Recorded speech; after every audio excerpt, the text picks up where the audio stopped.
So I have Halloween. I'm going to take a picture of Sam.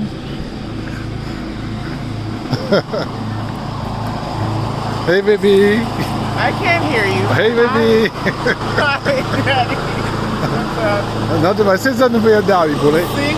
Say yeah. Say something. Happy Halloween 2020. It has been a very scary year in America for Black people especially.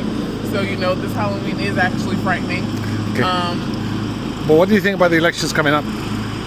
I think the statistics that we've seen so far about early voting, breaking the records for largest amount of early voters ever in American history, I think that's something that we need to pay very close attention to, and to realize how bad of a job we were doing before stressing voting to the American people, especially the minority groups within our population, because you see that they're now coming back and it's reflecting the numbers. So we need to keep this trend, even though it shouldn't be a trend. We need to keep the spirit of actually going out and voting for who's in our government at an all-time high, not just now in this pivotal election. Sam, do you think like the Donald Trump has even the negative things he's done has caused a raising in Black consciousness?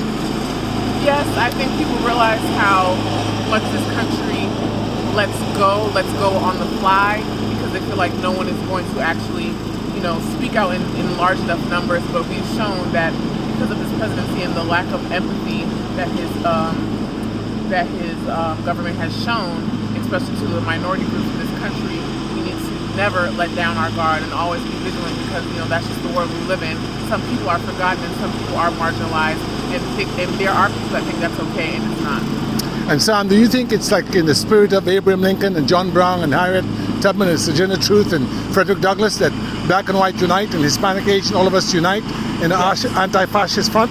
We live in a world where one skin color is put over the next, and the people that are forgotten and marginalized, we all need to come together. All the people that suffer oppression from the powers that be need to unite and not create division within the already marginalized people. Thank you very much, Sam. Well You're said. welcome. Love you. My bad. Yeah.